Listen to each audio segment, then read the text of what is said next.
হাত দেওয়ার পরেই ও বলে আরে আমার হাত নিয়ে গেল, চোর চোর চোর, চিৎকার করে চলে গেল। একজনের হেলমেট পরা ছিল। 26-27 গ্রাম ছিল।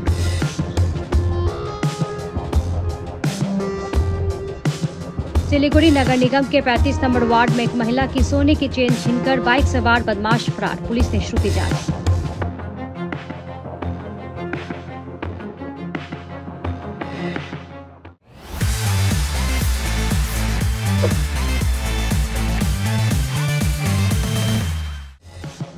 सिलीगुड़ी में बाइक सवार बदमाश काफी सक्रिय हो गए हैं। आए दिन ये बदमाश मोबाइल और सोने के चेन की छिनताई कर बड़ी आसानी से फरार हो जाते हैं। ऐसा ही एक मामला सिलीगुड़ी नगर निगम के 35 नंबर वार्ड से सामने आया है, जहां बदमाश एक महिला के गले से सोने की चेन छीनकर फरार हो गए। बताया गया है कि अनीमा देर शुक्रवार की शाम घर के सामने खड़ी होकर कुछ लोगों से बात कर रही थी। तभी दो युवक बाइक से आए। उनमें से एक ने बाइक से उतरकर अनीमा दे के गले से सोने की चेन छीनकर फरार हो गया। घटना के बाद तुरंत एनजेपी थाना की पुलिस को सूचना दी गई। खबर मिलते ही पुलिस मौके पर पहुंची और पूरे मामले की जांच में जुट गई। स्थानीय लोगों ने बताया कि इस तरह की छिनताई पहले भी हो चुकी है। ঘটনাটা হয়েছিল, আমি ওখানে দাঁড়িয়ে আছি, আমি যাব দোকানে দুধ আনতে যাব। তারপরে আমার ওই যে যা আর একজন ভদ্রমহিলা ওখানে দাঁড়িয়ে ছিল, তখন ওদের সাথে আমি এখানে ওদের দেখে আমি দাঁড়িয়েছি ওখানে। দাঁড়ানোর পরে তারপরে ওদের সাথে গল্প করছি, তো একটা বাইক আসলো, ঠিক ওই অবধি আসলো, এই ঠিক এই অবধি এসে বাইকটা ব্যাক করলো, পিছন দিকটা টানলো, একটা ছেলে নেমে পিছন দিকটা টানলো, টানার পরে আবার উঠলো। আমি এরকম করে একটু দেখলাম, আমি যে কোনো অন্য লোক রাস্তার হবে, ওই জন্য আমি আর কিছু বলিনি। আমরা কিছু বলি নাই। ওদের মুখটা এদিকে ছিল আর আমি এই দিকে মুখ ছিল।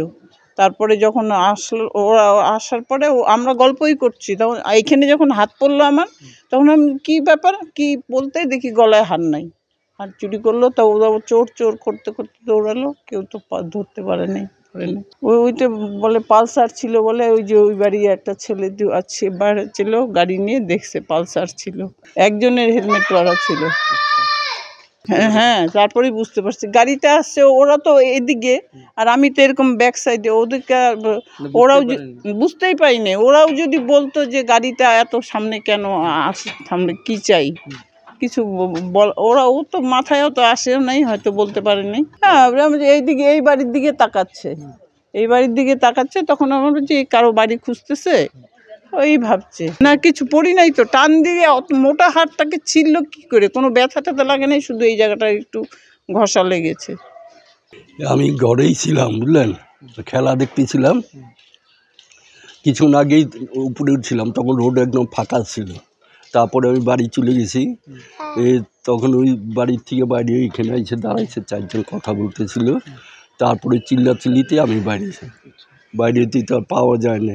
এরকম এখন কি ধরা যায় কি না, সেই এরকম হয়ে গেছে, গলাটা কাটে গেছে। 26-27 গ্রাম ছিল। আর আমরা এখানে দাঁড়িয়ে গল্প করতেছি, একজন অসুস্থ তো ওনাকে দেখতে একজন আসছে, তা আমরা দাঁড়িয়ে এখানে গল্প করতেছি। ও যাচ্ছিল দুধ আনতে, তো ও আমাদেরকে দেখে এখানে দাঁড়ালো। তা আমরা সবাই এক জায়গায় মুখ করে কথা বলতেছি, ও আবার এই সাইডে এইভাবে দাঁড়ালো। ফট করে দেখলাম একটা গাড়ি এসে থামলো, ওই দিক থেকে আসলো গাড়িটা, এসে থামে একজন লাফ দিয়ে নামলো, মনে হয় যেন ওই এই বাড়িতে যাবে, তাকিয়ে আছে। তারপর ফট করে ওই পেছনের জন্য এসে লাফ দিয়ে ওর গলার মধ্যে ফট করে হাত দিল। হাত দেওয়ার পরেই ও বলে আরে আমার হাত নিয়ে গেল, চোর চোর চোর, চিৎকার করলাম, চলে গেল, মুহূর্তের মধ্যেই চলে গেল।